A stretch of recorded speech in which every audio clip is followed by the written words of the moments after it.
Bismillahirrahmanirrahim. Assalamualaikum warahmatullahi wabarakatuh. Selamat pagi anak-anakku yang solih dan solihah. Bagaimana kabarnya hari ini? Semoga anak-anak semuanya selalu dalam keadaan sehat walafiat dan selalu semangat dalam belajarnya ya. Insya Allah pada hari ini kalian akan belajar dengan Bu Eli di pembelajaran kisah Sirah, yaitu kita akan belajar tentang sejarah singkat Perang Uhud. Anak-anak ada yang sudah tahu sejarah dari Perang Uhud itu bagaimana? Nah, hari ini kita simak sama-sama untuk ceritanya ya. Perang Uhud ini terjadi pada bulan Syawal, tepatnya pada tahun ketiga Hijriah. Nah, kenapa Perang Uhud ini dikatakan Perang Uhud? Karena tempat terjadinya pertempuran besar antara pasukan muslimin dan pasukan musyrikin Quraisy itu di dekat Gunung Uhud. Maka dinamailah sebagai Perang Uhud. Peperangan ini terjadi setelah mengalami kekalahan pada Perang Al-Furqan atau Perang Badar.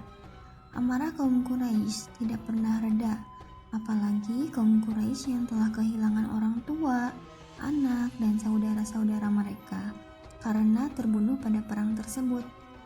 Mereka menyimpan dendam dan ingin sekali membalas kematian keluarga dan pasukan berkuda pilihan mereka yang telah dibunuh. Oleh karena itu, mereka semua sepakat untuk menuntut balas kepada kaum muslimin atas hari kelabu yang telah mereka alami. Api kemarahan pun dikobarkan untuk menghancurkan Islam dan menenggelamkan kekuasaan dari kaum muslimin. Namun, alasan itu bukanlah satu-satunya faktor bagi mereka untuk mengembalikan kehormatan mereka. Ada faktor lain yang turut mempengaruhinya, yaitu jalur perniagaan kaum Quraisy yang sering mendapat serangan pasukan kaum muslimin. Pasukan muslimin menghadang kafilah-kafilah dagang mereka guna merampas perbekalan juga dagangan yang mereka bawa dari Syam dan sekitarnya. Hal itulah yang membuat api kemarahan kaum kafir Quraisy semakin berkobar-kobar. Nah, kaum musyrikin berusaha untuk berjuang demi menghapuskan goresan aib pada Perang Badar saat itu.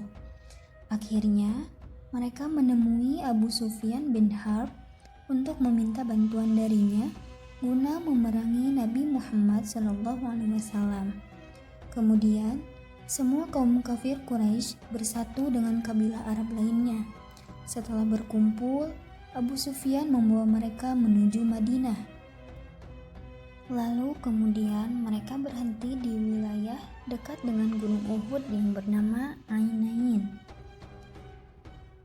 Mengetahui kabar kedatangan dari kaum kafir Quraisy tersebut, Rasulullah SAW mengajak para sahabatnya untuk bermusyawarah. Rasulullah meminta pendapat mereka, apakah kaum muslimin ini lebih baik tetap berada di dalam kota Madinah atau sebaliknya keluar dari Madinah. Rasulullah sendiri berpendapat bahwa kaum muslimin lebih baik tetap berperang dan melindungi diri dari dalam Madinah. Nah, apabila kaum kafir Quraisy berusaha memasukinya, maka kaum muslimin menyerang mereka dari jalan-jalan, sementara kaum wanita dari atas-atas rumah.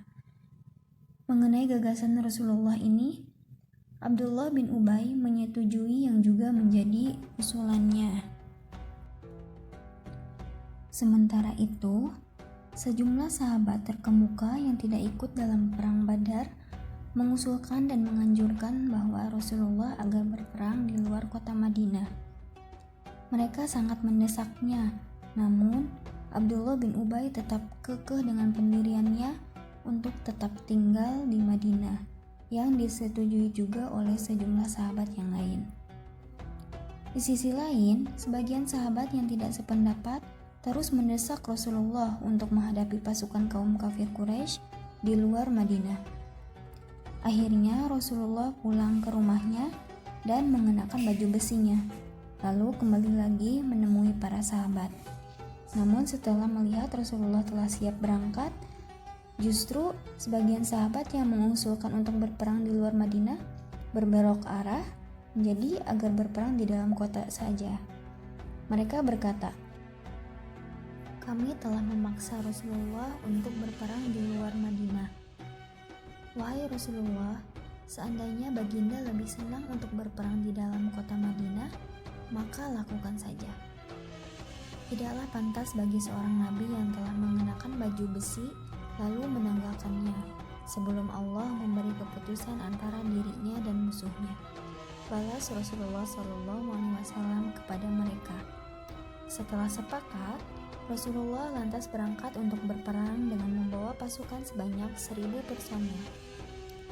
Ketika itu, untuk memimpin sholat fardu di Madinah, Rasulullah mempercayakannya kepada Ibnu Ummi Maktum. Mengenai perang Uhud ini, Rasulullah sempat bermimpi dan dalam mimpinya itu, beliau melihat dirinya tengah berada di Madinah. Nah, dalam mimpinya itu, beliau melihat pedang yang beliau pegang itu retak. Kemudian ada sapi yang disembelih dan beliau memasukkan tangannya ke dalam baju besi. Semua hal yang dilihat Rasulullah SAW dalam mimpinya itu ada maksudnya. Pedang yang retak ditakwilkan dengan salah seorang sahabat dari keluarga Rasulullah yang tertimpa bencana. Sedangkan untuk sapi yang disembelih ditakwilkan dengan sekelompok sahabat yang terbunuh. Serta baju besi ditakwilkan dengan kota Madinah. Selanjutnya, Rasulullah SAW dan para sahabatnya pun berangkat meninggalkan Madinah pada hari Jumat. Di tengah perjalanan, saat Rasulullah berada di Syaud antara Madinah dan Uhud, Abdullah bin Ubay bersama sepertiga pasukan kaum muslimin kembali ke Madinah. Dia berkata kepada Rasulullah, "Engkau menelantarkan saya dan lebih mendengarkan perkataan orang lain." Kemudian Abdullah bin Ammar bin Haram, ayah Jabir bin Abdullah, menyusul mereka. Dia mencela mereka dan menganjurkan mereka untuk kembali lagi bersama pasukan muslimin. "Kembalilah, mari kita berperang di jalan Allah atau kita mempertahankan diri kita," ajak Abdullah bin Ammar radhiyallahu anhu. Abdullah bin Ubay dan teman-temannya lalu menjawab, "Seandainya saja kami mengetahui jika kalian benar-benar berperang, tentu kami tidak akan kembali ke Madinah." Abdullah bin Ammar lalu meninggalkan mereka dan mencela mereka. Ketika itu, sejumlah sahabat dari kaum Ansor meminta Rasulullah SAW supaya meminta bantuan kepada sekutu mereka, yaitu kaum Yahudi. Namun, Rasulullah menolaknya. Beliau terus melanjutkan perjalanan menuju Herat Bani Haritsah hingga sampai di jalan dekat Uhud di bibir lembahnya. Ketika itu, Rasulullah SAW membelakangi gunung Uhud dan melarang para sahabat untuk berperang hingga mendapat perintah darinya. Pada keesokan harinya, hari Sabtu pagi, Rasulullah dan kaum muslimin telah siap sedia untuk berperang. Beliau membawa pasukan sebanyak 700 personil. Pasukan berkuda terdiri atas 70 orang. Demikian juga dengan pasukan pemanah yang dipimpin oleh Abdullah bin Jubair radhiyallahu anhu.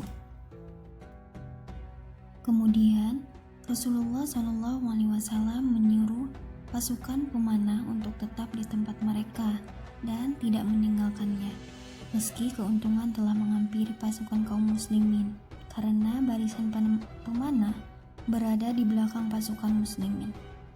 Rasulullah menyuruh pasukan pemanah untuk menghujani pasukan musyrikin dengan anak panah agar mereka tidak menyerbu dari arah belakang kaum muslimin. Pada permulaan siang, kemenangan berada di pihak pasukan muslimin.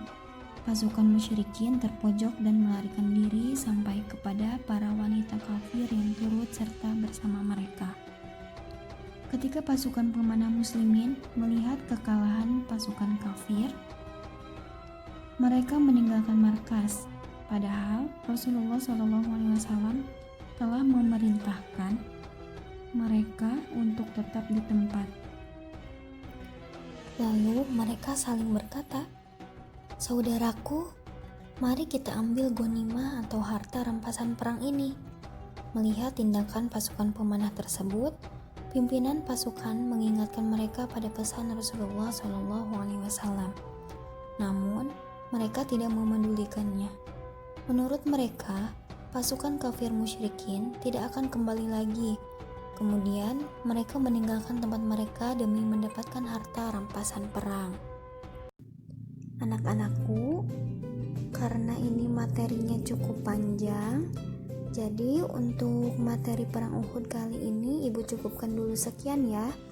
Insya Allah Ibu lanjutkan kembali di minggu selanjutnya.